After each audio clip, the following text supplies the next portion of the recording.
Hi. നേരം പരപ്പര വെളുപ്പൊക്കെ വരുന്നതേ ഉള്ളൂ. അപ്പം ലൈഫ് കുറച്ച് അഡ്വഞ്ചറസ് ആക്കാൻ വേണ്ടി ഇടയ്ക്ക് ട്രെക്കിംഗ് ആവാന്നുള്ള വാർത്തയുടെ അഭിപ്രായത്തിൽ ഞാൻ യോജിച്ചതുകൊണ്ട് നമ്മളിന്ന് ട്രെക്കിങ്ങിന് പോവുകയാണ്.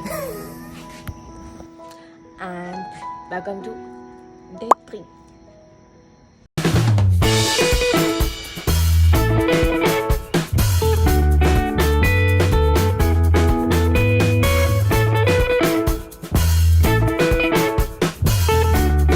ഈ സ്ഥലം ഇതിനു മുമ്പ് കണ്ടതുപോലെ തോന്നുന്നുണ്ടോ? ഉണ്ടെങ്കിൽ അത് വെറും യാദൃശ്ചികതയല്ല. ഇന്നലെ നട്ടുച്ചയ്ക്ക് നമ്മളോട് വന്നു. ഇപ്പോൾ നമ്മൾ നടന്ന് കണ്ടുകൊണ്ടിരിക്കുന്നതാണ് ബോം ജീസസ് ചർച്ച്.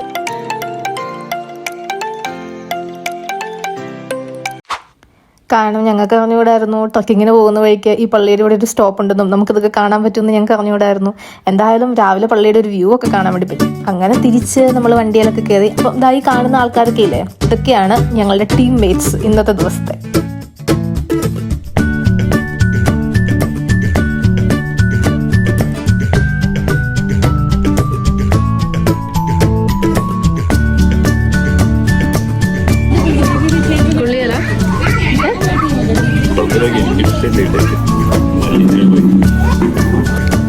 പിന്നെ വണ്ടി നിർത്തിയത് ഇവിടെയായിരുന്നു. ഇവിടുന്ന് വേണം നമ്മൾ ആവശ്യത്തിന് ഫുഡൊക്കെ കഴിക്കാൻ വേണ്ടിയിട്ട്. കാരണം ട്രക്കിങ് തുടങ്ങിക്കഴിഞ്ഞാൽ പിന്നെ തിരിച്ചു വരാതെ നമുക്കൊന്നും കഴിക്കാൻ വേണ്ടി പറ്റിയല്ല. അപ്പം ഇതൊക്കെയാണ് നമ്മുടെ ടീംമേറ്റ്സ്. ഇതുങ്ങളെയൊക്കെ ഒന്ന് മേയിച്ചുകൊണ്ട് പോവുക എന്ന് പറഞ്ഞിട്ടുള്ള നിസ്സാരമായിട്ടൊരു ടാസ്ക് അല്ലെന്ന് തോന്നുന്നു. കാരണം ആരാന്ന് പറയുമ്പോൾ ചേനാന്ന് പറയുന്ന മനുഷ്യരായതുകൊണ്ട് ട്രക്കിംഗ് ഒക്കെ സ്റ്റാർട്ട് ചെയ്യാൻ വേണ്ടി വളരെ വൈകിയായിരുന്നു. അപ്പോൾ ഇതാണ് ഞങ്ങളുടെ ഡ്രൈവർ ചേട്ടൻ. ഈ ഒരു വണ്ടിയിൽ ഞങ്ങൾ മൊത്തത്തിൽ 8 പേരുണ്ടായിരുന്നു.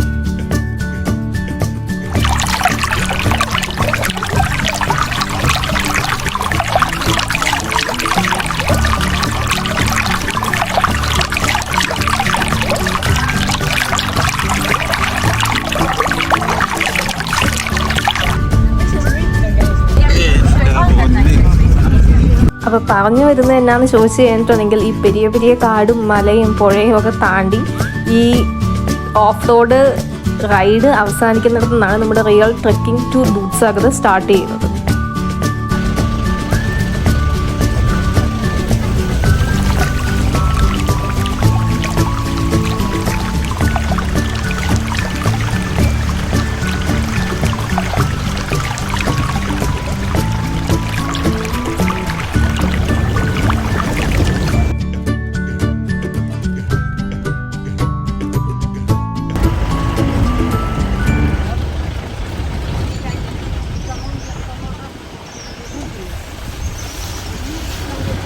അപ്പം ഓഫ് റോഡ് റൈഡ് ഇവിടെയാണ് അവസാനിക്കുന്നത്. ഇവിടെ നിന്നാണ് റിയൽ ദൂദ്സാഗർ ട്രെക്കിങ് സ്റ്റാർട്ട് ചെയ്യുന്നത്. പൊതുവേ ആളുകൾക്ക് ഇച്ചിരി ധൃതിയുള്ളതുപോലെ തോന്നില്ലേ, എല്ലാവരും ഓടിപ്പടിച്ച് പോകുന്നത് പോലെ, ഇൻക്ലൂഡിങ് അസ്. കാരണം ഇവിടെ നമുക്ക് അലോ ചെയ്തേക്കുന്ന സമയം 1.5 മണിക്കൂറാണ്. Dudhsagar waterfall trekking.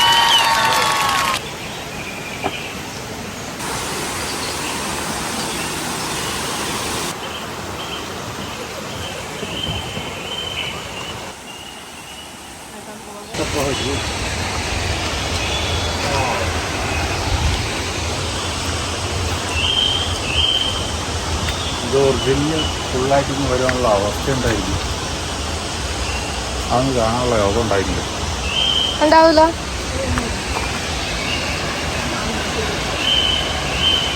അപ്പം ഇതാണ് ദൂദ്സാഗർ വാട്ടർഫാൾ.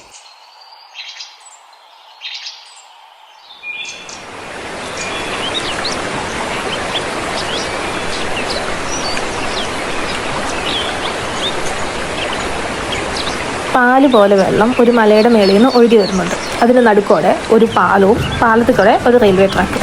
ആ റെയിൽവേ ട്രാക്കിൽ കൂടെ ഇടയ്ക്കൊക്കെ ട്രെയിൻ പോകുന്നത് നമുക്ക് കാണാം. ഇതാണ് അതിനെ ഒരു മെയിൻ ടൂറിസ്റ്റ് അട്രാക്റ്റിംഗ് ഫാക്ടർ ആക്കുന്നത്. മൺസൂൺ സീസണിലാണ് ശരിക്കും ഈ സ്ഥലം വിസിറ്റ് ചെയ്യേണ്ടത്. പക്ഷെ ഞങ്ങൾ പോയത് ഫെബ്രുവരിയിലായതുകൊണ്ട് അത്ര ആർത്തലച്ച വെള്ളമൊന്നും ഉണ്ടായിരുന്നില്ല. പിന്നെ ഈ കാണുന്ന ആ ഒരു കുളം പോലത്തെ സെറ്റപ്പിൽ ലൈഫ് ജാക്കറ്റ് ഉണ്ടെങ്കിൽ നമുക്ക് എല്ലാവർക്കും നീന്താം. എനിക്ക് നീന്താൻ അറിഞ്ഞുവിടാത്തതുകൊണ്ട് ഞാൻ ആ കര പറ്റിയിരുന്നു.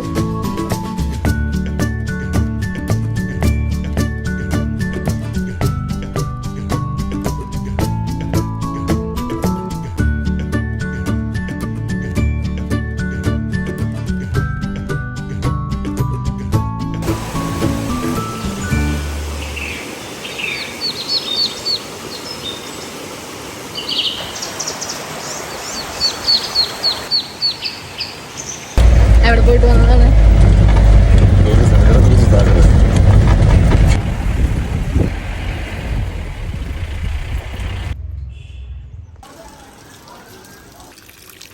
അങ്ങനെ ട്രക്കിംഗ് ഒക്കെ കഴിഞ്ഞ അവസ്ഥയായിട്ട് കാട്ടിൽ നിന്ന് നാട്ടിലെത്തുമ്പോൾ നമുക്ക് ലഞ്ച് അറേഞ്ച് ചെയ്തിരിക്കുന്ന സ്പേസാണ് ഇത്. എനിക്കിങ്ങനെ കളം സാധനങ്ങൾ കഴിക്കാൻ താല്പര്യമുള്ളത് കൊണ്ടും പിന്നെ എല്ലാം നല്ല ലൂസായിട്ടിരിക്കുന്നത് കൊണ്ടും വിശപ്പുള്ളത് കൊണ്ടും സാധനങ്ങളൊക്കെ നല്ല ടേസ്റ്റാണ്.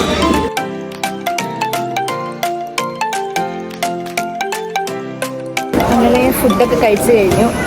അപ്പോൾ ഞാൻ വിചാരിച്ചു നിങ്ങളുടെ അടുത്ത് എൻ്റെ ട്രിപ്പ് എങ്ങനെയുണ്ടെന്ന് പറഞ്ഞിട്ട് പോകാം. ഞാനിപ്പോൾ ദൂദ്സാഗർ ട്രിപ്പ് മസ്റ്റായിട്ട് ചെയ്യേണ്ട പോകണമാണോ എന്ന് ചോദിച്ചിട്ടുണ്ടെങ്കിൽ ഗോവ വരുന്ന എൻ്റെ ഫ്രണ്ട്സൊന്നും ചെയ്തതായിട്ട് എനിക്കറിയത്തില്ല.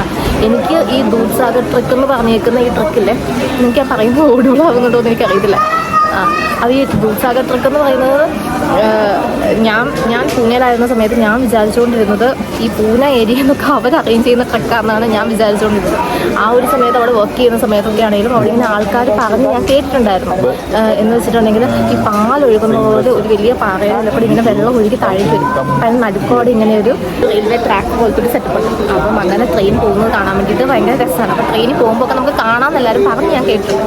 അപ്പോൾ എനിക്ക് അന്ന് തൊട്ട് ഭയങ്കര ആഗ്രഹമായിരുന്നു ഇങ്ങനെ പോകണം എന്നുള്ളത്. പക്ഷേ എങ്കിൽ പിന്നെ ഒരിക്കലും ഇങ്ങനെ പോകുമോ അങ്ങനെയൊന്നും അറിയത്തില്ലായിരുന്നു. പക്ഷേ ഈ ട്രിപ്പ് പ്ലാൻ ചെയ്ത ഈ സമയത്താണ് നമ്മൾ അറിഞ്ഞത് ഇവിടുന്ന് ഇങ്ങനെ ഗോവയിൽ നിന്നൊക്കെ ആൾക്കാർ കൊണ്ടുപോകുന്നുണ്ടെന്ന് പറഞ്ഞത്. അപ്പോൾ നമ്മൾ പോയതാണ്. കുഴപ്പമുണ്ടായിരുന്നില്ലെന്നല്ലാതെ ഇപ്പം ഈ സീസണല്ലേ വലിയ കാര്യമായിട്ട് വെള്ളമോ അങ്ങനെയൊന്നും ഉണ്ടായിരുന്നില്ല. പക്ഷേ നമുക്ക് ജസ്റ്റ് എൻജോയ് ചെയ്യാം. എനിക്ക് പണ്ടൊരു വേനൽക്കാലത്ത് ഞാനും ആയേശും ജാക്സ് എല്ലാം കൂടെ നമ്മൾ മാതിരാന്ന് വന്നിരിക്കുന്നത് പൂനെ ഒരു സ്ഥലമാണ്. അവിടെ പോയ ഒരു ഫീലാണ് കിട്ടിയത്. കാണാൻ പോകുന്ന വഴി മൊത്തം ഓഫ് റോഡാണ്, മൊത്തം ഇങ്ങനെ ഈ പൊടി പറന്ന് എനിക്ക് ആ ഒരു ഫീലാണ് കിട്ടിയത്. അങ്ങനെ ഇതായിരുന്നു എൻ്റെ ട്രിപ്പ്. പോയാലോ? ഇനി അങ്ങോട്ടുള്ള അടുത്ത പ്രഹസനമാണ് സ്പൈസസ് ഗാർഡൻ ടൂർ. കാരണം ബസ് വരാൻ കുറച്ചുകൂടെ സമയം എടുക്കുമല്ലോ. ആ ഒരു 15-20 മിനിറ്റ് ഇയാളുടെ സ്വന്തമാണ്.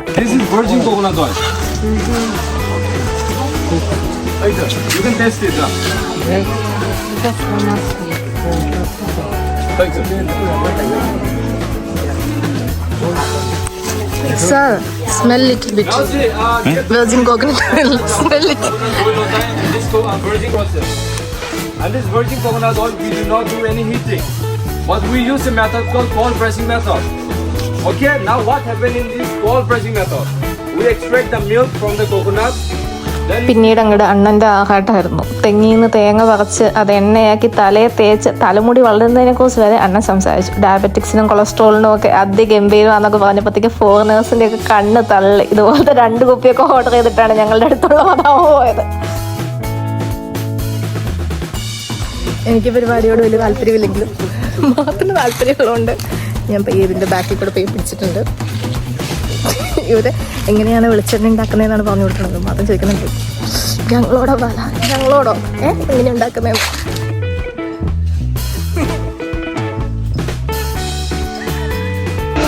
ഇതെന്നതാ?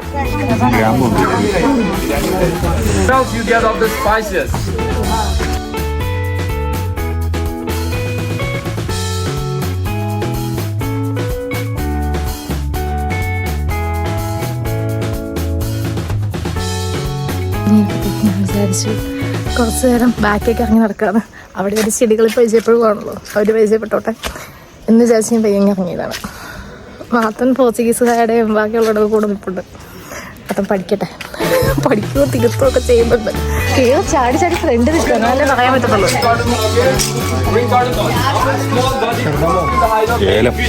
Grows on the best here. ये नीचे पे यहाँ पे उगता है. Yes, and the quantity it produces is very less. Because of that, it's very expensive.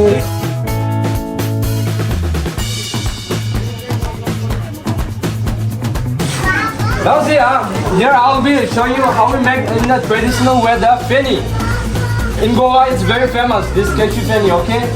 And also you have to listen it very clearly. आपको अच्छा से सुनना है. If you listen it carefully, after you go home, you can start your own farm. Okay? So now see. So this is a Feni ഉണ്ടാക്കാൻ പഠിച്ച സ്ഥിതിക്ക് Feni taste ചെയ്ത് നോക്കാനുള്ള അവസരം അവിടെ ഉണ്ടായിരുന്നു. അതോടുകൂടി ഈ Dudhsagar trekking vlog comes to an end. Tata.